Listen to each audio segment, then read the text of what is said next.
마태복음 7장 우리 1절부터 12절까지의 말씀 우리 한 절씩 교독하도록 하겠습니다.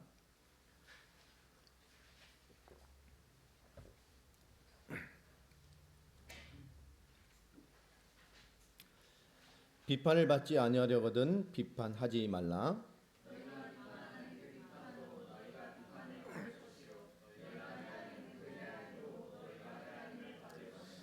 어찌하여 형제의 눈 속에 있는 티는 보고 내 눈 속에 있는 들보는 깨닫지 못하느냐?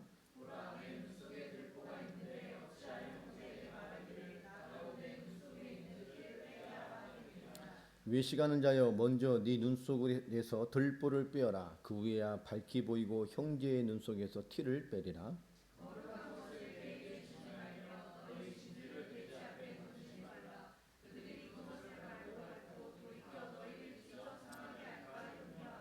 구하라 그리하면 너희에게 주실 것이요 찾으라 그리하면 너희가 찾아낼 것이요 문을 두드리라 그리하면 너희에게 열릴 것이니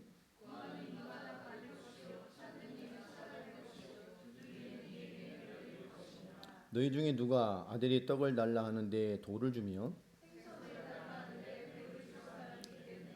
너희가 악한 자라도 좋은 것으로 자식에게 줄 줄 알거든 하물며 하늘에 계신 너희 아버지께서 구하는 자에게 좋은 것으로 주시지 않겠느냐.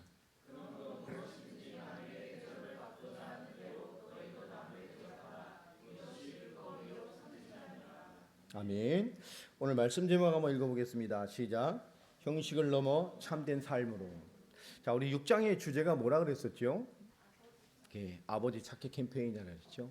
유대인에게는 하나님을 아버지라고 생각해 본 개념이 없었습니다. 굉장히 중요한 겁니다. 이 그리스도의 새 공동체 안에서. 오늘 하나님의 부름받은 이 그리스도 예수의 새로운 하나님 나라를 이룰 이 그리스도 예수의 공동체에겐 굉장히 중요한 삶의 전환뿐만 아니라 존적인 응답을 두고 이 땅의 삶의 어떤 위치로 살아가야 될 것이냐라는 것들을 굉장히 제자도의 관점으로 7장까지의 말씀이 쏟아지고 있습니다. 특별히 오늘 12절까지의 말씀은 주제가 세 가지로 되어 있죠. 첫 번째가 뭔 것 같습니까? 1절부터 6절까지는 뭐에 대한 얘기죠? 비판. 자, 7절부터 11절까지는 뭐에 대한 얘기입니까? 기도. 그렇죠. 그리고 12절에 뭔 얘기를 하죠? 대적입니다. 이 세 가지의 주제가 가면 잘 보시면 이게 서로 관련성이 있는 것 같아요, 없는 것 같아요. 보면 비판과 기도와 대적 이 연결이 공통성이 있어요, 없어요? 없는 것 같죠. 굉장히 산만한 연결점이 없잖아요. 비판, 기도, 대적 전혀 동떨어진 얘기를 하고 있습니다. 그런데 이거는 유기적 연관성이 있는 얘기입니다. 무엇을 얘기하시려고 했을까요? 쉽게 설명하면 자동차에는 바퀴가 몇 개여야 돼요? 각자 다른 바퀴가 4개가 있어야 돼요. 하나만 문제가 생겨도 자동차가 쓸 수 있어요? 쓸 수 없어요? 쓸 수가 없죠. 그런 얘기입니다. 다 있어야 기능이 되어지죠. 그럼 이 세계관도 굉장히 유기적으로 연결이 되어져 있어요. 특별히 1절 말씀에 보면 비판하지 말라. 오늘 잘 보세요. 오늘 이 7장의 얘기가 우리 남 비판하지 마라, 판단하지 말라 이렇게 우리에게 들릴 때가 많잖아요. 근데 오늘 잘 보십시오. 예수님의 말씀을 보면 이게 비판하지 말라는 내용입니까? 비판받지 말라는 내용입니까? 1절을 보세요. 비판하지 말라는 얘기인가요? 비판받지 말라는 것이 초점인가요? 그죠? 비판을 받지 말라는 게 초점입니다. 비판을 하지 말라는 게 아니라 비판을 받지 말라는 거예요. 이게 굉장한 중요한 얘기가 있어요. 이 비판이라는 말은 헬라어로 크리노라는 말입니다. 이 크리노라는 말은 비판이라는 말이 아니고 원래 심판이라는 말이에요. 심판. 여러분, 그러니까 이 크리노라는 말, 이 말은 우리의 어떤 자세를 말할 때 쓰는 말일까요? 심판. 우리가 심판할 수 있어요? 심판은 누구만 할 수 있습니까? 그렇죠. 그러니까 이 비판이라는 인간에게 썼던 이 크리노라는 말은 굉장히 중요한 삶의 양태를 지적하는 거예요. 예수님께서. 자, 비판은 뭐냐? 잘 기억해 두세요. 자신을 하나님의 자리에 앉히는 태도가 비판입니다. 나를 어느 위치에 갖다 놓는 거예요? 나를 심판자의 위치에, 내 자신을 하나님 자리에 앉히는 태도가 비판이에요. 그 엄청난 교만이죠. 여러분 창세기 50장에 보면 야곱의 죽음의 사건이 기록되어 있습니다. 야곱이 죽었어요. 형들에게 엄청난 죽음을 장례를 치르고 나서 엄청난 두려움과 공포가 막 들어왔죠, 형들이. 왜 그렇게 됐죠? 아버지가 있어서 요셉이 참아준 것 같아. 자기 팔아먹고 막 죽이려 하고 막 그걸 안 잊어먹었을 거야. 그러니까 죄진 놈들은 안 잊어먹잖아요. 양가품할 거야. 아빠가 없으니까. 그래가지고 이게 요셉이 아버지도 안 계시니까 이제 니네 죄값을 받아라. 이제 다 죽었어. 이렇게 할까봐 너무 자기들끼리 모여서 두려워했단 말이에요. 얘기를 했겠죠. 이제 우리 보호해줄 아버지가 없어. 요셉이 저 위세를 가지고 아마 안 갚음할 거야. 아버지 때문에 참았지만 그 염려의 소리가 누구 귀에까지 들어가요? 요셉의 귀에까지 들어가게 됩니다. 그때 막 우리 다 죽었어 뭐 이러고 있는데 요셉이 그 말을 듣고 이해하고 그 형들에게 대하여 한 말이 있어요. 창세기 50장 19절을 한번 여러분 찾아보십시오.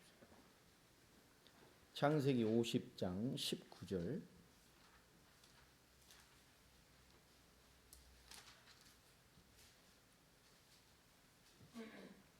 찾으셨나요?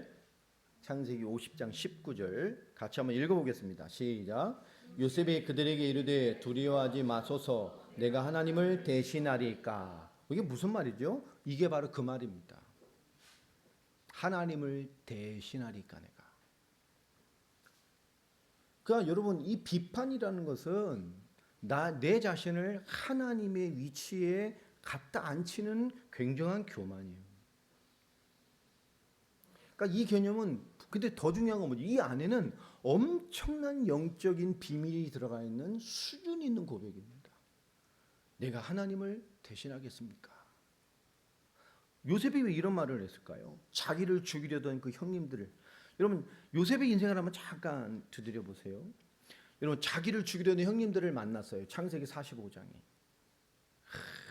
그죠? 막 동생들을 포로 잡았다가 형들 보내서 부모님 생사이고 다 모셔오려고. 그런 이제 자기 정체를 본 김에 창세기 45장도 한번 봅시다. 그 앞이니까 생각난 김에.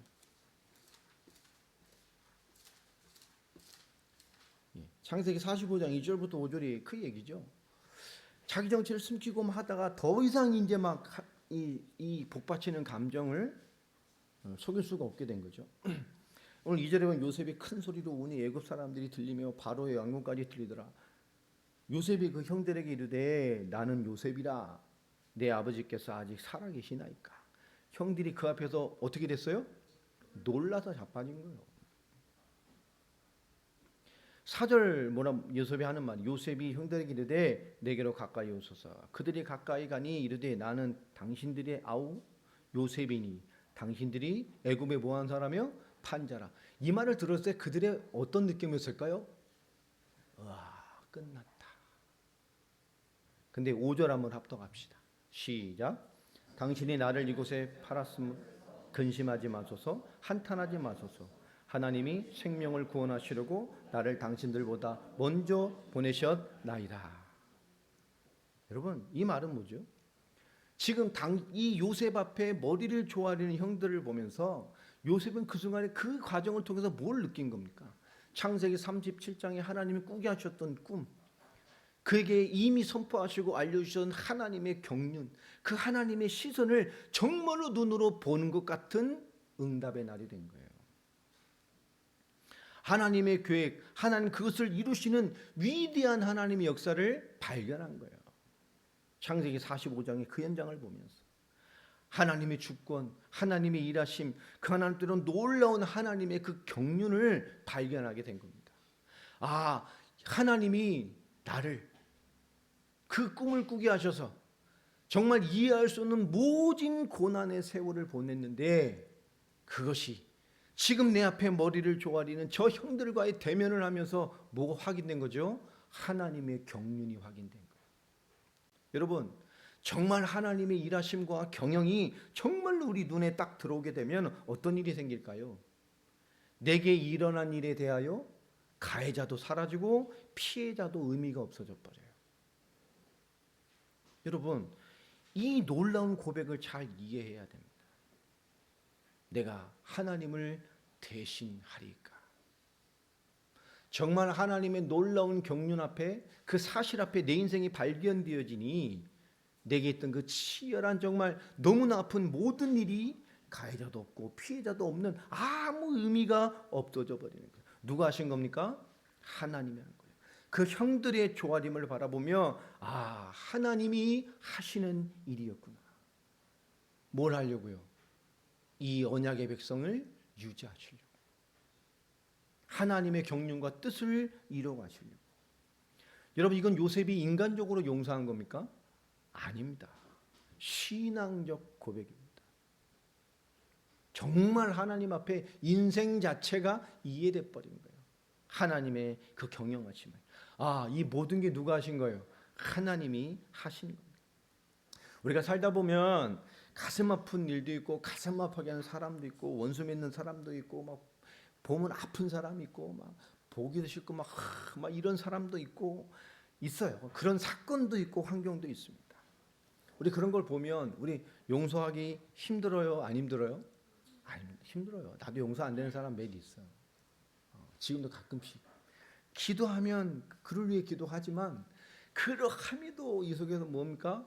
그 하나님께 기도하게 하는 그 마음 넘어서 이제 이렇게 막 하나님이 이거면 얘는 이만큼 올라와 가지고, 그죠?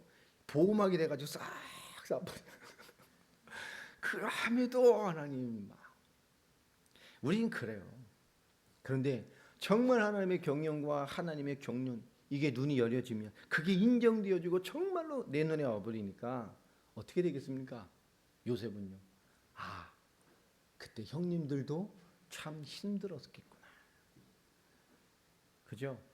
그 한 놈만 아버지가 너무 사랑하고 옆에 끼고 돌고, 자기들은 목동은 무명옷에 막 내보냈는데 얘는 맨날 채색옷 입히고, 그리고 자기들 이 동생인데 형들을 감시자로 보내서, 그렇잖아요. 형들 뭐라고 했나 보내서 감시하고, 감시는 아니죠. 둘러보고 오라는 건데 가서 감시하고, 가면 또 좋은 얘기 합니까? 그렇게 고생하고 있는데 고생을 안 해보니까 고생하는 게 뭔지 몰라요. 애쓰는 게 뭔지 몰라요. 교만해져가지고 네가 우리에게 명령하는 자냐, 우리를 다스리는 자냐, 그건 무슨 짓을 했다는 거, 자기가 다니면서. 지가 무슨 감독된 듯이 형이 보라는데 형 나 나쁜 거 봤어. 이건 아니야. 형들은 참 머슴같이 입고 광야에서 그 오랜 시간을 뜨거운데 고생하는데, 자기는 유유자적 채색옷 입고 나만 좋은 옷 입고, 형들은 추리닝 입어놓고 보내놓고 자기는 메이커 옷 입고 프라다 입고 다 가서 똑바로 해 이러고 다닌 거예요. 일러 바치가 이거 안 좋아. 하나님의 경륜 앞에 보니까 자기의 미숙함, 내게 했던 모든 것, 가해자도 없고 피해자도 없고, 형님들도 모였겠어. 입장 갖고 보면 힘들었겠구나. 하나님이 지금의 나를 있기 위해서 이 모든 걸 다 뭐 하신 거예요? 사용하신 거예요. 난 이해하지 못했지만. 여러분, 이 비판, 크리노라는 말은 자신을 하나님 앞에 위치에 앉히는 정말 교만적 태도입니다. 우리는 거기서 깨달을 게 이 요셉의 고백입니다. 내가 어찌 하나님을 대신하리까. 그리고 요셉은 정말 눈이 열렸어요. 이 모든 게 하나님이 생명을 구원하시려고 나를 당신을 보다 먼저 앞서 보내셨을 뿐입니다. 아멘. 여러분, 우리 신앙은 너무 중요한 겁니다. 우리가 삶의 관점에 하나님이 어떤 시선을 담고 있느냐, 너무 중요한 거예요. 신앙의 성숙이라는 건 거기서 나오는 겁니다. 오늘 이 말씀이 도대체 오늘 보면 5절에 외식과 무슨 관계가 있냔 말이에요. 이 외식이라는 하나님의, 예수님의 비판과 이 예식 있는 자와 비판이 어떤 연관관계를 가졌길래 비판하지 말라 하고 외식하는 자라고 말을 하느냐. 로마서 2장 1절로 넘어가 봅시다. 로마서 2장 1절.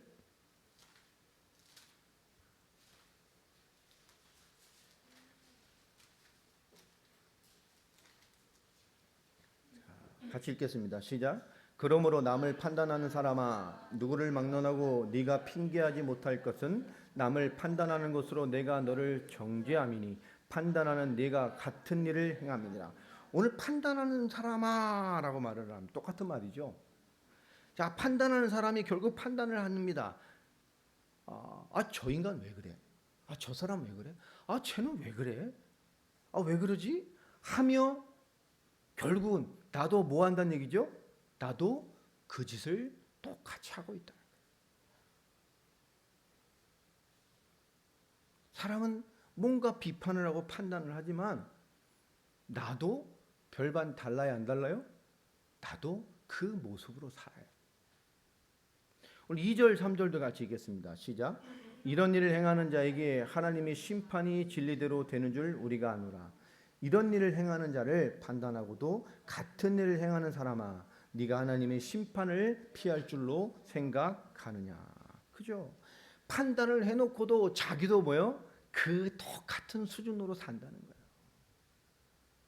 거예요. 저놈 신앙이 왜 저 거지 같지? 여러분, 그럼 난 그 사람 얼마나 뛰어납니까? 내가 그 사람을 판단하는 기준으로 나를 대보면 하나님의 시선으로 대보면 내 판단했잖아요. 하나님의 기준으로 대보면 그럼 나는 안전합니까? 판단할 만해요? 이면으로 돌아서면? 오늘 굉장하다니까요. 나도 그 짓을 하고 있다는 거예요, 지금. 이게.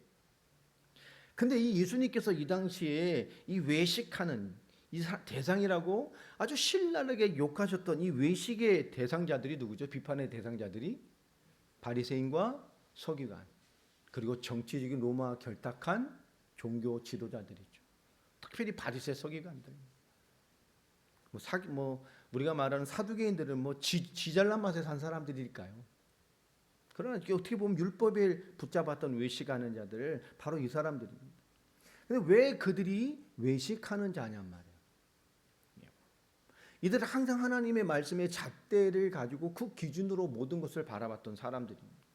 그들은 항상 하나님이 주신 말씀이라는 잣대로 계속해서 백성들을 뭐 했죠? 지적하고 판단하고 비판하고 그리고 끊임없이 그 지kin 하나님의 말씀의 잣대로 그들을 가르쳤어요. 그렇게 하면서도 정작 자기들은 뭐 했죠? 손가락 하나 까딱하지 않고 그 말씀 그대로 살지도 않았어요.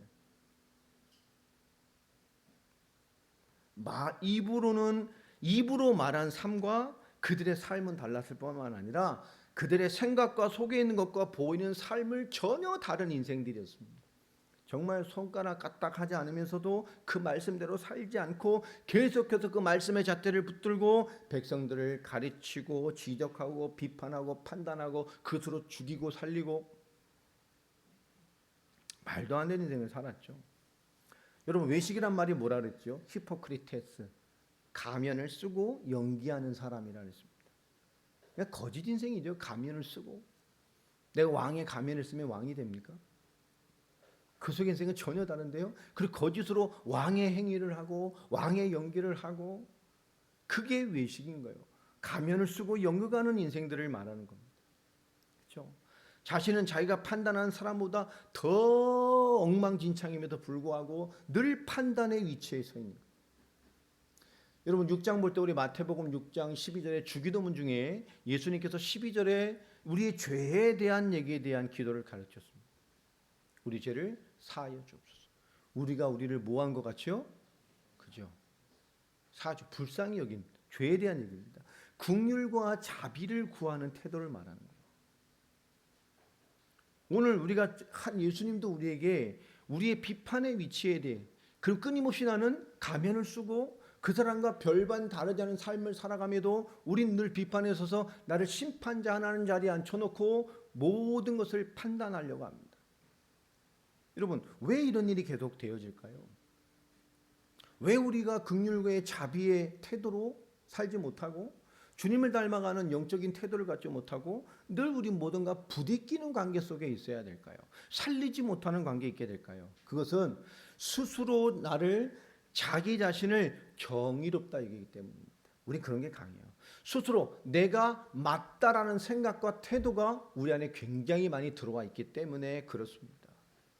우리 그래서 스스로 그 내가 스스로 자기는 정의롭고 스스로 내가 생각한 것이 맞다, 내가 맞다라고 하는 그 태도로 말미암아 내가 하나님 위치에 서서 비판하고 심판자가 돼버려요. 그래서 너는 왜 그리 사니? 너는 왜 그러니? 너는 왜 그 모양이니? 나는 더 큰 죄인일 수 있고 그 사람과 별과 다르지 않은데 돌아서면 나도 그 모양으로 살고 있을 때가 많아요. 더 큰 연약한 사람일 수도 있습니다.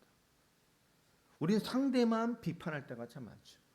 여러분, 기독교인은 정말 그리스도의 부름받은 하나님 아버지의 자녀된 이 땅의 어그러짐을 회복시킬 참된 복음을 부름받는 이 시대 우리 사명자들은, 그래서 우리 참된 복음의 사람은 긍휼히 여기는 태도가 우리에게 있어야 돼요.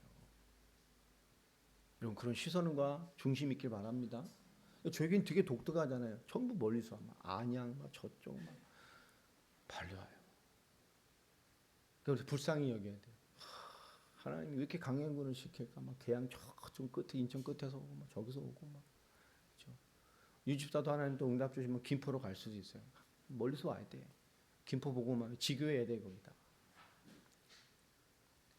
여러분, 왜 그러실까요? 여러분, 하나님의 시선을 바라보면 너무나 중요한 의미들이 숨겨져 있단 말이에요. 여러분, 잘 생각해 보세요. 우리가 긍휼히 주님의 그 사랑의 마음, 그 긍휼의 태도가 우리에게 있는지. 근데 대부분의 기독인들은 어떤 삶을 살아가야 됩니까? 우리 개개인이 공격형 무기가 되면 안 돼요. 이게 참 위험한 거잖아요. 여러분 생각해 보세요. 여러분 공격형 무기입니까? 긍휼과 사랑의 그릇입니까? 우리 대부분은 딱 돌아가면 말은 안 하지만 우리를 움직이는 그 삶의 중심이 뭐냐면 스스로 자기는 난 맞고 내가 정의롭고 이래야 된다는 거예요. 예. 기분 나빠하지 마시고 예를 들어서 오늘 아침에 우리 장로님이 오셨는데 그 까만 초콜릿 그거 뭐 저기 몽쉘 그게 드시고 싶었나 봐. 오시자마자 기도하시고 오셔갖고 아 이걸 하나 먹어볼까. 우리 권사님 옆에서 단호하게 먹지 마. 우리 장로님 너무 착하셔. 바로 내려놓으셔. 먹으면 안 돼요. 근데 옆에 있는 그 산도 과자를 또 탁 집어줘. 당 주스 하는데 왜 단 거 먹어? 먹지 마. 장로님 이것도 안 되나? 보면서요. 관리를 하셔야 되는데 그런 단 거 이런 거 좋은 걸 너무 좋아하신대요. 그렇죠? 관리하셔야 되지만, 근데 보면서 이게 생각되는 게 있어요. 우리가 가정이나 사람 관계나 딱 보면 우리 대부분 공격형 무기일 때가 많아요. 대화할 때도 보면 사람의 관계도 조금 친숙해지면 우리가 어떻게 되죠? 남녀 관계도 처음엔 다 긍휼과 사랑으로 다 받아줄 것 같지. 그래서 친숙해지면 뭐가 되죠? 점점 공격형 무기들이 돼가요. 여러분, 우리를 굉장히 잘 보란 얘기예요. 여러분, 긍휼의 그릇들이 되시기 바랍니다. 우리가 굉장히 공격형 무기로 가는 크리스찬들이 많다니까요. 살아갈수록. 그렇죠? 저도 그런 것 같아요. 가끔씩 저는 막 집에서 핵무기가 돼. 뭐 공격형 정도가 아니야. 막 핵무기가 돼. 공기까지 정리해버려. 제가 굉장히 화가 나거나 막 이래버리면 집안에 공기가 바뀌어요. 쫙. 굉장히 냉철하잖아요. 막 싹. 우리 사모도 목소리 크고 막 하지 않아요. 제가 진짜 딱 화나가지고 뭐 딱 정지고 얼음 인간이 딱 돼버리면 우리 사모도 순한 양이 돼요. 언제 그랬냐. 말도 못해. 우리 사모도 공격형이거든. 잔소리 많아요. 제가 딱 뭔가 딱 냉철해지면 순한 양이 돼요. 눈치 살살. 그렇죠. 우리 대부분 다 그렇습니다. 우리가 하나님의 은혜를 받았다 하면서도 내가 맞다, 내가 정답이다, 내가 정의롭다, 내 말이 맞아 라는 굉장한 태도와 중심이 나를 자리 잡고 있어서 우리 너무나 쉽게 비판하는 공격형이 될 때가 너무 많아요. 여러분, 우리는 함께 또 행복해지고 또 즐기고 공유하고 누릴 수 있는 그런 사람으로 성장돼 가시기 바랍니다. 우린 관계적인 사람이 돼야 돼요. 이것은 노력해야 됩니다. 너무너무 중요한 거예요. 제 2주 전에 제가 깨달음에 대한 단계를 설명했었죠. 기억하십니까? 깨달음의 첫 번째 단계가 뭐라 그랬어요? 안다는 것. 아는 단계. 모르는 것을 모르는 단계. 기억나시죠? 운전으로 설명을 했어요. 처음 배워보면 운전 뭐 배우면 하면 되지. 배워보면 내가 진짜 모르고 있었거나 깜빡이도 못 켜요. 밀러도 조종을 못해. 밀러 조종 못하는 게 문제가 아니라 밀러도 못 봐. 처음에 해놓으면 룸밀러 못 봐. 이거 봤다 저거 봤다 하는데. 그죠? 내가 진짜 운전을 모르고 있었구나. 모르는 걸 모르는 거야. 진짜 무식한 거 이때는. 여러분 두 번째 단계가 뭐랬죠? 가장 힘든 단계라 그랬죠. 안다는 것을 아는 단계입니다. 면허 따면 운전을 알아요. 근데 진짜 내가 운전을 하려고 하면 다 배웠어. 갈 때 깜빡이 틀고 일감 끄고. 근데 진짜 스스로 운전을 알아. 면허 됐어. 자격이 됐어. 근데 그 아는 게 진짜 아는 단계로 될 때까지 가장 힘들어요. 대부분 크리스찬들이 하나님 앞에 갈등하는 단계가 이거라 그랬죠. 신앙생활. 아는데 진짜 알려고 하는 단계가 가장 힘든 거예요. 기도 알겠는데 제일 힘들지. 진짜 하나님이 영광 받으시는 정말 하나님이 축복하는 그런 좋은 신앙이 돼야 되겠다. 알겠는데 그렇게 하려니까 어떻게 해요? 제일 힘들죠. 여러분 이게 제일 힘든 거예요. 안다는 걸 아는 단계가. 여러분이 안다고 생각하는 게 진짜 아는 단계가 가장 어려운 겁니다. 대부분의 크리스찬들이 여기서 나가 떨어집니다. 종교인이 돼버리고 적절히 타협하고 적당히 보여주는 신앙생활을 합니다. 뒤로는 철저하게 아는 것을 아는 사람으로 성장하지 못하고. 여러분 마지막 단계가 뭐랬죠? 안다는 것을 모르는 단계입니다. 여러분 운전해서 완전 능숙해 한 10년 정도 운전하고 나면 여러분 생각하고 판단하나요? 가다 좌측 깜빡이, 우측 깜빡이, 그 브레이크 해요? 안 해요. 브레이크, 초보 때 그렇죠. 브레이크. 가서 페달도 막 그죠? 겁나서 빨리도 못 밟고.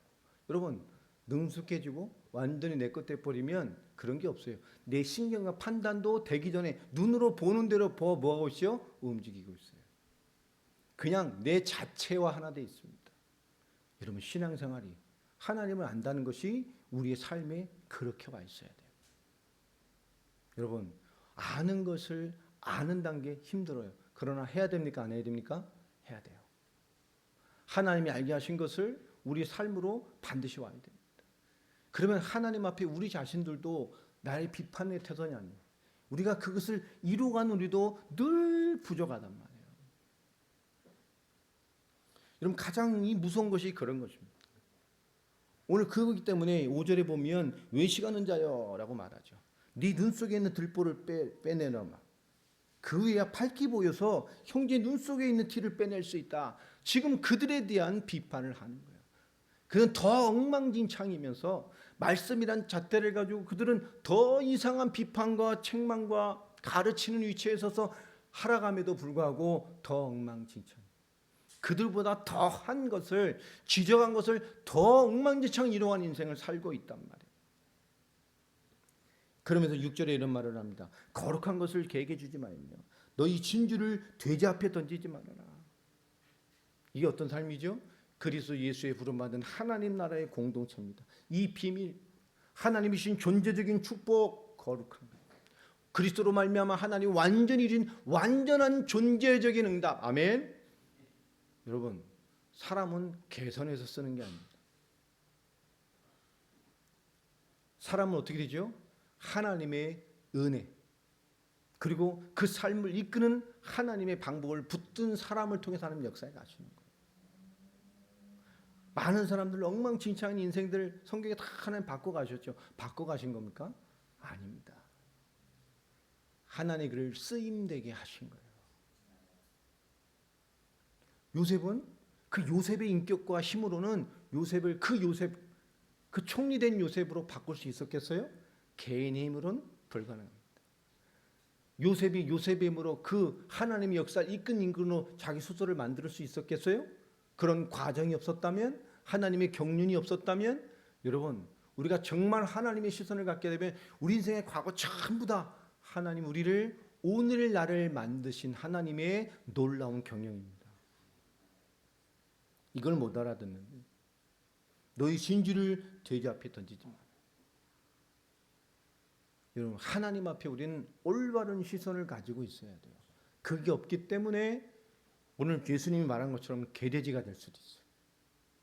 여러분, 거룩함 못 담아내고 그저 완전 진주, 진짜 값진 것을 담아내지 못하고 그 가치를 알지 못하는, 하나님이 함께하고 하나님 나라의 하나님의 언약의 말씀을 따라 언약의 공동체로 그리스도 예수의 그 메시아의 날을 준비할 이 엄청난 축복을 받은 이스라엘이 그게 뭔지 잊어버린 거예요. 뭘 가지고? 말씀의 율법으로 본질, 존재를 잃어버린 거예요. 오늘 7절부터는 이 뭐에 대한 얘기입니까? 기도입니다. 야, 오늘 7절, 8절, 9절부터 11절 이 두 부분으로 나눌 수 있는데, 이게 어떻게 이 구절을 주로 우리가 애용을 하죠? 한국 교회나 교회에서 어떨 때 애용을 합니까? 기도해라. 그리고 내 필요를 구할 때 막 필요를 빨리 채우고 싶어. 그죠? 막 그렇죠. 그냥 로켓 배송 같이 그냥 팍 원하는 대로 그냥 문 앞에 딱 뭐 이럴 때 한국 교회를 많이 애용을 하죠. 한국 교회가 기도가 왜곡되어 있는 굉장히 중요한 이유 중에 하나가 이 본문을 그렇게 해석해서 그렇습니다. 여러분, 우리 대부분 그러잖아요. 저도 기도 훈련 많이 받을 때 됐어요. 네가 기도를 부족하게 하니까 응답이 없는 거야. 네 기도가 열심히 하면 믿음이 없으니까 그 뭐냐 하는 거야. 더해, 믿음 가지고 더 기도해, 열심히 해, 막 이런단 말이에요. 저도 그렇게 훈련을 받고 자라났어요. 제 자신을 봐도 그래요. 저는 기도를 어떻게 이도했냐, 제가 어떻게 기도를 이해하고 훈련받고 자라났냐. 저도요, 한국은 되게 뭡니까? 밤새 기도하고 오래 기도하고 부르짖고 기도하고 막 금식하며 기도하고 정말 많이 했어요. 정말 많이 했어요. 밤새 기도하고 오래 기도하고 막 부르짖고 기도하고 금식 기도하고 막 정말 열심히 더 기도하고 막 많이 해야 돼. 열심히 해야 돼. 뜨겁게 기도해야 돼. 그렇죠? 그렇게 어마어마하게 기도했는데 여러분, 개인에게 대답을 하지 말고 속으로 대답을 해요. 여러분, 많은 기도했죠. 응답 받은 게 많아요? 응답 안 된 게 더 많아요? 얼굴이 벌써 응답 안 된 게 맞다 써 있어요. 부도낸 하나님, 이렇게 약속해 놓고 뻥치신 하나님, 그게 많죠. 저 자신을 봐도 응답 안 된 게 더 많아. 여러분, 여기 복음성가지 우리 보면 맑음색 20번에 보면 오슈 신실하신 주 이런 거 있죠. 아까 생각나 잠깐 봤어요. 하나님 한 번도 나를 실망시킨 적이 없어. 이 찬양 있잖아. 옛날에 많이 불렀잖아. 뻥이야 이거. 나 이거 절대 안 불러.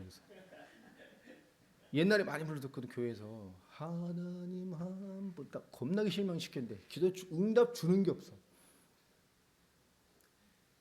여러분 생각해 보라니까요. 맨정신가 제가 기도할 때 그렇죠. 늘 실망이 늘 실망. 늘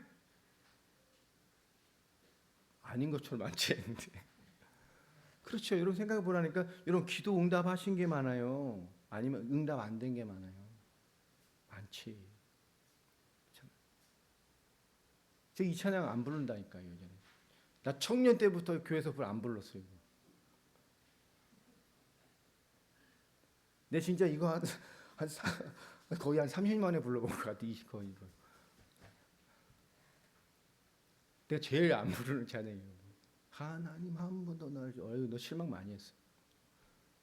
왜 그럴까? 안 되는 게 더 많아요. 우리의 결과를 두고 시선을 보면 하나님은 늘 기도에 실망이 많았어요. 정말 그럴까요? 그러나 저는 이 기도의 단계를 넘고 어느 날 알게 됐습니다.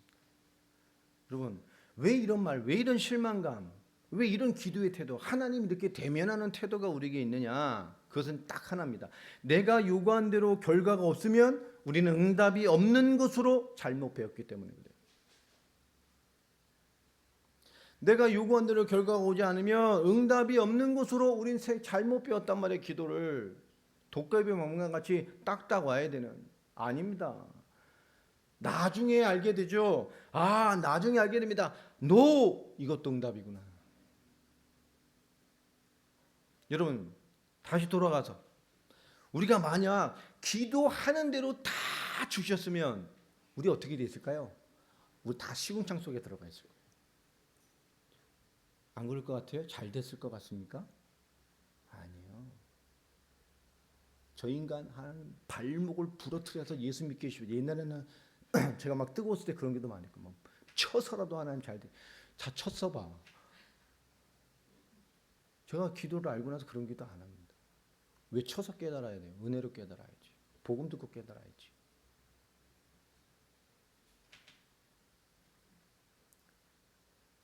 여러분이 막 구하는 거, 막고 필요한 거, 지금 내게 필요한 거 갖고 막 지금 있어야 될 것 같잖아요. 아닙니다. 여러분 기도한 대로 다 주셨다면 우린 다 지금 시궁창 인생 돼 있다. 안 그럴 것 같습니까? 우리 요구와 우리의 기대 대부분 기승전결이 없어요. 정말 없습니다. 그대로 줬다면 우리는 엉망진창 돼 있을 겁니다. 아마 이 자리에 없는 사람일 수도 있어요. 그때 하나님께서는 거절하시고 때로는 기다리게 하시고 이거는 아니라고 하시고 당기시고 조절하셔서 하나님이 그렇게 하셨기 때문에 지금 우리가 이 자리에 앉아 있는 거예요.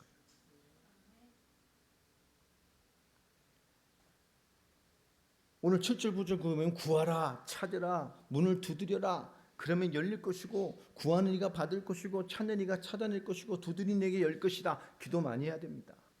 정말 기도는 살아있는 기도가 돼야 돼요. 그 얘기를 하는 게 아닙니다. 기도는 깨어 있어야 되고 기도는 정말 많이 해야 돼요. 여러분 많이 하세요. 지금 내가 당장 눈으로 보는 그런 것이 없들다 할지라도 여러분 기도하세요. 그러나 오늘 더 중요한 구절은 오늘 우리에게 있는 여러분 7절 9절 말씀에 보면 기도에 열심히 포커스가 맞춰질 때가 참 많아요. 기도의 양에 어떤 열심에 대한 그 충만한 감각에 이게 더 맞춰질 때가 많단 말이에요. 아니요. 여러분 우리 자녀들이 말도 안 되는 걸 요구할 때 부모는 거절하잖아요. 하나님 우리 아버지라며 6장의 개념에 넘어서 중요한 자녀됨의 비밀을 알려주는 거예요. 말도 안 되는 거 부모 거절합니다. 주지 않아요. 그죠? 구하라 찾으라 두드리라 이것은 열심과 지속의 답이 있지 않습니다. 오늘 기도의 말은 그 속에 답이 있는 게 아니에요. 오늘 9절 11절의 말씀을 보세요. 자, 오늘 11절 한번 볼까요? 11절을 읽어보십시오. 시작. 너희가 악한 자라도 좋은 곳으로 자식에게 줄 줄 알거든 하물며 하늘에 계신 너희 아버지께서 구하는 자에게 좋은 곳으로 주시지 않겠느냐. 그렇죠? 11절 유대인에게는 이 당시까지도 하나님을 아버지로 이해한 개념이 없었습니다. 자체가 없었어요. 6장에 하나님을 비로소 우리에게 누구로 말씀하십니까? 아버지라고 말합니다. 그래서 예수의 부름받은 우리는 하나님이 더 이상 율법으로 채찍질하고 그의 소유 안에서 하나님이 진노하시는 지켜내야만 역사하시는 하는 것처럼 보여져야 만족하시는 그런 인간의 시선의 하나님이 아니에요.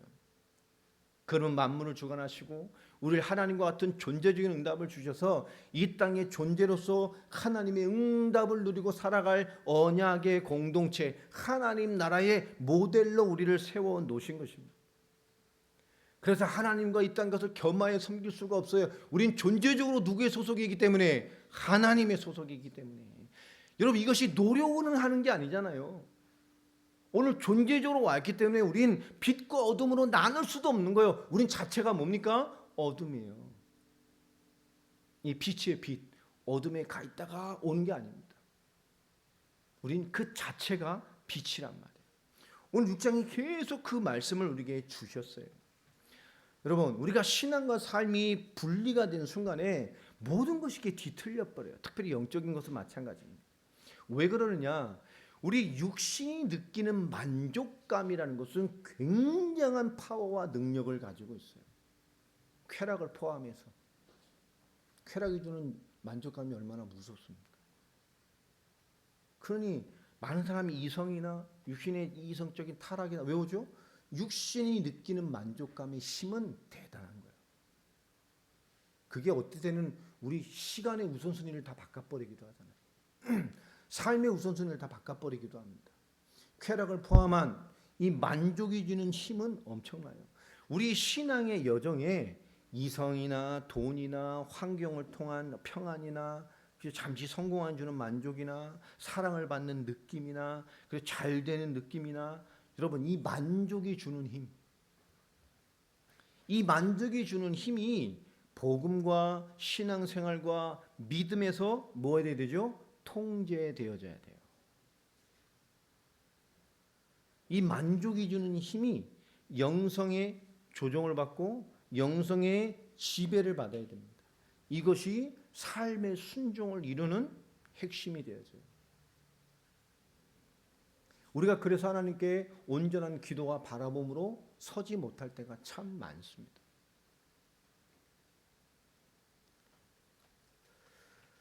자, 기도는 뭐냐? 오늘 말씀해 보면 기도는 너희가 악한 자라도 좋은 것을 자식에게 주지 않느냐? 하물며 하늘에 계신 너희 아버지께서. 기도는 뭐죠? 아버지께 하는 거예요. 그리고 누가 주시는 거죠? 아버지가 주시는 거예요. 내가 한 만큼 열심히 뭐 하는 내 행위에 달려 있는 게 아닙니다. 구하는 자에게 뭘 주시죠? 좋은 것으로 주시지 않겠느냐. 여러분 기도가 뭘까요? 하나님을 아버지로 만나는 과정이 기도입니다. 여러분 하나님을 어떻게 만나십니까? 위엄 있고 존귀한 하나님? 하나님을 대면하는 게 좀 어렵나요? 뭔가 잘못하면 막 치리할 것 같고 우리는 뭔가 그런 하나님으로 대할 때가 많아요. 이제 하나님 우리 누가 되신다고요? 그리스도의 은혜로 말미암아 하나님 우리 아버지십니다. 주기도부터 6장 전체가 누구로 됐어요? 하나님 우리 아버지. 이스라엘에게는 없는 게 엄청난 말씀을 주시는 거예요. 그 아버지는 필요를 따라 원하는 대로 주는 게 아니라 하나님의 그 자녀를 위해 가장 합당한 것을 주시게 돼 있어요. 하나님의 섭리, 경륜, 그 경영에 좋은 것으로 하나님이 내게 합당한 것으로 주시게 돼 있습니다. 자, 그러면서 12절 말씀이죠. 한번 읽어보겠습니다. 시작. 그러므로 무엇이든지 남에게 대접을 받고자 하는 대로 너희도 남을 대접하라. 이것이 율법이요 선지자니라. 이거 남에게 대접하는, 남을 잘 대접하고 남에게 내가 어떻게 대하는 대응과 응대의 태도로 이해할 때가 참 많습니다. 전혀 다른 얘기죠. 남을 잘 대접해야 기도 응답 받습니까? 축복이 와요? 그런 얘기인가요? 그런 뜻이 아닙니다. 유대인은 체면 문화가 굉장히 중요한 나라입니다. 우리나라 유교 때도 체면 문화가 많잖아요. 이스라엘도 그래요. 그러니까 명분이라는 건 목숨만큼 중요한 통념입니다. 내가 어려워도 나그네가 왔으면 뭐 해야 되죠? 집에 양 한 마리밖에 없어서 잡아서 대접해야 돼요. 이 체면 문화라는 건 목숨만큼 중요한 통념이었어요. 이 사람들. 중요한 문화입니다. 자, 그런데 여기서 말하는 그 남은 그 남을 말하는 걸까요? 아닙니다. 이스라엘이 누굴 잃어버렸죠? 아버지를 잃어버렸어요. 여러분, 예를 들어서 라미가 좀 자라났어. 대학을 갔어. 등록금이 있는데 등록금이 좀 100만 원이 좀 모자라. 라미가 갑자기 남의 집에 막 돌아다니면서 모르는 사람 집에 가서 제가 대학 등록금을 내야 되는데 얼마나 있는데 제가 100만 원이 모자랍니다. 제가 이 대학 문제를 해결할 수 있도록 100만 원만 주십시오. 온 집안 돌아다니면서 온 동네 돌아다니면서 남의 아버지한테 가서 100만 원만 채워주시면 내 대학 등록금 문제가 해결될 것 같습니다. 막 이러다니. 얼마나 돌아다녔는지 그 얘기가 어느 날 유집사 집에 귀에 들어왔어. 내 아들이 남의 집에 온 동네 돌아다니면서 대학 등록금 100만 원만 도와달라고 들어왔어. 그럼 아버지 마음이 어떻겠어요? 어떻겠어요? 이건 아버지를 뭐 한 거죠? 무시한 거잖아요. 아버지를 아버지로 여긴 거예요? 안 여긴 거예요? 안 여긴 거죠. 남의 집에 가서 막 구하다가 무슨 얘기일까요? 아버지를 누구로 대하라는 거예요? 아버지로 대하라는 거예요.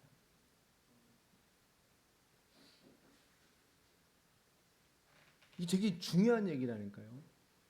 지금 아버지가 아버지됨을 모르기 때문에 그들은 지금 아버지께 구하지 않고 율법이라는 남의 아버지, 다른 것을 아버지로 알고 하나님으로 알고 철저하게 지키고 그 말씀이 맞냐 안 맞냐 판단하면서 저긴 하나님 앞에 자기들은 엉망진창인데 그런 것처럼 철저하게 가면을 쓰고 아버지 없는 인생을 살면서 다른 아버지, 틀린 아버지, 아버지도 아닌 다른 집에 다른 대상에 구하고 있단 말이에요.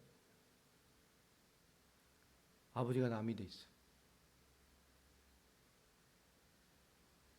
아버지를 아버지로 대하라는 거예요. 여러분, 기도와 이 대접의 관계 왜 연결되어 있는지 아시겠죠? 대접을 말하는 게 아닙니다. 기도는 하나님을 아버지로 대접하는 겁니다. 만나는 거예요. 여러분, 아버지가 있는데 아버지가 없는다 같이 사는 것을 이방인이라고 그러는 거예요. 혈통으로 나누는 게 아니고 오늘 예수님 하나님의 구원의 기준으로 보면 아버지가 있는데 아버지가 없는 자 같이 사는 것을 이방인이라고 하는 겁니다. 그러니까 이방인은 뭐죠? 자기 인생을 누가 책임져야 돼요? 자기가 책임지고 사는 사람이 이방인입니다. 아버지가 없는 거예요. 우리 아버지는 구하는 것과 상관없이 우리에게 가장 좋은 것을 주시는 아버지십니다. 달라는 대로 주시는 아버지가 아니라 우리에게 맞게 우리를 더 잘 아시는 그분의 계획을 따라 경륜을 따라 일하심을 따라 우리에게 가장 좋은 것을 주시는 거예요. 아니 그럼 왜 응답을 많이 안 줬습니까? 여러분 기도의 기다림이라는 건 우리가 말하는 그런 개념이 아닙니다. 우리 대부분의 기도를 현실과 현물만의 기도로 바라볼 때가 많아요. 현실이 되고 현물, 내가 원하는 모양으로 내가 원하는 양으로 채워지는 그런 기도만 기도가 아니라니까요. 누가복음 18장에 예수님께서 비유로 말씀해 놓으셨잖아요. 누가복음 18장 한번 볼까요? 마태, 마가, 누가복음 18장 1절 18장 그 비유가 다 그 얘기인데요. 예수께서 그들에게 항상 기도하고 낙심하지 말아야 할 것을 비유로 말씀하시오. 항상 기도하세요. 예. 그 낙심하지 마세요. 실망하지 말고 계속 기도하세요. 여러분의 우리의 기도는 현실과 현물, 내가 원하는 어떤 형태만을 얻어내는 것이 기도가 아닙니다. 그것만을 위하는 기도가 아닙니다. 내 기도가 하나님 앞에 정당하다면, 그죠? 내게 성취되고 내가 원하는 모양대로 오지 않아도 하나님이 나를 넘어서 다른 세대의 그 어떤 곳에 하나님은 그 기도를 반드시 이루십니다. 2000년 가까이 넘어 우린 바울의 기도가 우리에게 성취됐잖아요. 기도는 시간적 개념이 아닙니다. 내 생애적 개념이 아닙니다. 내가 원하는 형태와 현물적 개념이 아닙니다. 그것을 넘어서 버려야 돼요. 하나님은 하나님이 주신 합당한 것이라면 하나님은 이루십니다. 그래서 많이 기도해 두세요. 많은 걸 기도하세요. 정말 여러분을 위해서, 여러분 후대를 위해서, 저는 아직 싱글인데요. 기도해. 배우자를 위해서, 나의 삶을 위해서, 산업을 위해서 기도하세요. 하나님 앞에 어떤 인생일 것인지 평생의 기도를 가지고 기도하시기 바랍니다. 하나님은 그게 역사하셔. 이 기도라는 것은 그렇게 중요한 것입니다. 오늘 여기서 말하는 남, 이 남이 누구죠? 하나님입니다. 오늘 성경에서 말하는 이 남은 하나님 자신을 말하는 거예요. 하나님을 나타내는 은유적 표현을 하신 거예요. 정말 너희가 하나님에게 대접받고자 하면 너희도 하나님을 뭐하라는 거죠? 대접하라는 거예요. 이것이 율법, 그 하나님의 말씀을 너에게 주신 근본. 이것이 율법이고 이것이 선지자니라. 여러분 하나님의 부름받은 이 땅의 하나님 자녀 공동체 누리. 하나님을 자꾸 남 만들지 마세요. 그죠? 그것을 가지고 하나님을 이해하려 하지 말고. 자녀는 뭡니까? 그냥 얘기하잖아요. 그죠? 다 봐봐요. 막 얘기하잖아. 갖고 싶으면 얘기하고 달라면 얘기하고 막 떼쓰고 뭐 지가 돈 뭐 맡겨놓은 것도 아닌데 저 지 것처럼 막 그죠? 이게 그때 뭐 사는데 뭐 하던데요. 얘네가 그러더라고요. 뭐 하다 보더니 뭐 카드 쓰면 되잖아. 좀 맡겨놨어? 이거 쓰면 되는 줄 알아요. 그게 자녀예요.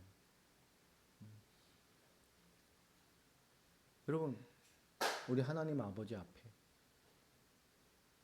여러분 지금에 뛰어넘어 온전한 하나님을 대면하는 하나님을 하나님으로 하나님 우리 아버지로 하나님 남 만들지 말고요. 위엄과 존귀하는 찬양이 있습니다만 그 어려운 하나님이 아닙니다. 나에게 가장 좋은 것을 주신 하나님. 아멘. 그 하나님을 우리의 삶으로 회복하는 것. 그렇기 때문에 형식이 아닙니다. 왜 비판이 되죠? 형식이 되기 때문에. 왜 하나님 위치에 서게 됩니까? 내 정의와 내 스스로 이것이 답이라고 생각하기 때문에. 그렇게 생각하고 있는 나는 그럼 그렇게 살아갑니까? 그렇게 뭔가를 하나요? 아닙니다. 우린 것을 모든 것을 공격하고 자신까지도 공격을 해요. 그 기준으로. 하나님의 은혜 안에서 오늘 하나님의 교회가 안에서 오늘 비판과 기도와 대접이라는 세 가지 주제가 틀린 기도 연결된 것 같지 않지만 네 가지 바퀴 자동차 바퀴같이 중요한 하나님 자녀 하나님 아버지 됨과 그 자녀 속에 중요한 영적인 삶의 원리로 연결돼서 굴러갑니다. 여러분 이제 은혜의 충만함의 그릇들로 하나님 아버지께 그분의 아버지 됨을 인정하고 하나님께 살갑게 늘 하나님의 평안 가운데 주님을 누리는 그런 행복한 크리스찬 되시기 바랍니다. 그렇잖아요. 여러분이 하나님을 가깝게 사랑하게 친근하게 하나님을 대하지 않으면 누가 그렇게 하나님을 섬겨줄 거예요. 하나님으로 그렇게 바라신다니까 사랑의 대상으로. 저 스님이 그렇게 해줄 거예요. 하나님께. 저 불신자가 할 겁니까? 그런데 왜 여러분은 하나님을 그렇게 대하고 있죠? 그렇지 않아요? 어렵지 않습니까? 의문으로 대하지 않나요? 저 무당집에 있는 사람같이 하나님을 대하지 않아요? 말하는 대로 답변을 줘야 돼요. 이 길로 가야 됩니까? 절로 가야 됩니까? 일로 가라 이렇게 해야 됩니까? 이게 맞습니까? 저게 맞습니까? 이게 맞구나 이렇게 가야 됩니까? 저 불교에 계신 부처님같이 108배하고 기와장에 이름 써서 소원 들면 성취해주고 거기 100만 원 넣어주면 더 빨리 성취해주고 저 은평교회 가면 금으로 도배된 절이 있어요. 유명해요. 금종에 사다가 사람들이 그 기둥에다 금을 바르고 기도하면 응답이 잘 온대. 가보세요. 할머니들 젊은 아줌마들 다 그게 막 기둥에 금 딱지 온데 갈아놔서 금을 붙이고 CCTV만 없으면 다 긁어오고 싶더만. 얼마나 붙인 데 또 붙이고 붙인 데 또 붙이고 막 온 절 그대 다 그 기둥에 모기에 다 거기가 그게 산업의 그 절은 그럼 금종이 발라 붙여주면 더 빨리 응답 받습니다. 살생을 안 하고 그런데 살생을 안 합니까? 불교인들이 그죠? 1년 360일 실컷 잡아먹다가 하루 날 잡아서 너무 잡아드신 것 같으니까 가서 방생하고 살려준다. 그잖아요. 소, 돼지 잡아먹고 왜 자란을 왜 풀어줘요? 물고기는 왜 풀어줘가 환경오염 시키고 그 이상한 무슨 뿔 무슨 그 거북이 그거 하도 풀어가지고 옛날에 이게 상태가 다 바뀌고 다 거기서 방생하거든요. 붉은 기거북인가 지들이 다 해놓은 거예요. 그거 방생한다고 실컷 물고기 잡아먹고 왜 물고기를 풀어주냐고. 그러면 하나님 감동하나요? 혹시 그런 하나님으로 대면하고 있지 않습니까? 하나님에 대한 어려운 숙제를 내려놓으시기 바랍니다. 내려놓으세요. 하나님과의 친분한 하나님, 아버지 되신 하나님. 그 하나님 은혜 앞에 하나님은 무한한 사랑으로 우리의 죄와 책을 묻지 않으시고 온전히 하나님 자신이 이 땅에 오셔서 우리의 모든 하나님과 걸림을 담을 무너뜨리셨어요. 뭐 하시려고요? 사랑하시고 교제하시고 자녀 삼으시고 아버지 되시라고. 아멘. 여러분 이 땅에 세상을 살리고 복음을 증거하려면 우리가 하나님에 대해 자유로워야 되잖아요. 하나님이 그걸 요구하시는 거예요. 친자식인데 나만 뭐 눈치고 어려워요. 짜증 나겠어 안 나겠어? 이 생각이 우리 이쁜 조그만 이 우리 교회 애들 생각해봐요. 부모가 너무 어려워, 막 눈치 슬슬 보고 말도 못하고 막 어렵고 막 그죠 막 갑자기 막 경중하게 와가지고 아버님, 제가 내 방을 잘 치웠습니다. 저에게 필요한 걸 좀 주실 수 없을까? 이러면 어떻게 해요? 밥맛 없잖아. 와가지고 떠들고 얘기하고 여러분 하나님 우리에게 뭐죠? 그런 하나님이시길 원해요. 하나님 이랬으니까 이래도 안 주시는가 봐. 그건 내 생각이라니까. 여러분 하나님 앞에 하나님의 이 부름받은 인생 앞에 하나님을 나의 아버지로 하나님을 정말 나의 충만한 임마누엘의 하나님 안에 충만함으로 우리는 중요한 주역들 되길 바랍니다. 예, 하나님을 남 만들지 마세요. 그 하나님의 시선을 판단과 기준으로 삼지 마십시오. 하나님을 바라보는 그 관계로 내가 하나님 앞에 열심히 했냐, 내가 똑바로 했냐, 그거로 보지 마세요. 그 하나님의 뭔가 대접하고 행하고 그 행위의 뭐로 여러분 채우려 하지 마십시오. 하나님은 우리에게 완벽한 사랑으로, 완벽한 복음으로, 완전한 구원으로 일방적으로 우리에게 역사하셨어요. 하나님의 이 복음 안에서 정말 참된 사랑과 자유의 존재로 그리스도 예수의 부름받은 생명의 공동체가 그 하나님 나라에 부름받은 우리가 하나님을 아버지로 하나님을 참되게 대면하고 살아가는 그런 중요한 이 땅에 하나님 자녀, 하나님 나라에 소유된 자로 살아가는 자유함이 있길 바랍니다. 아멘. 우리 서로 인사할까요? 복음 안에 참 자유를 누립시다. 예, 예. 하나 더 할까요? 하나님을 좀 편하게 만납시다. 그냥 얘기하세요. 아이들이 엄마 아빠한테 조잘조잘 하는 것처럼 하나님 그렇게 만나는 거예요. 그러잖아요. 그렇게 만나는 겁니다. 하나님 우리에게 그런 하나님으로 우리 함께 하나님의 좋은 것을 이루어가는 언약의 사람으로 우리를 불러 세우셨어요. 오늘 말씀 제목처럼 형식을 넘어 참된 삶에 계신 하나님 아버지의 자녀됨을 누리는 하나님의 언약의 백성들 되게 주의 이름으로 축복합니다. 예.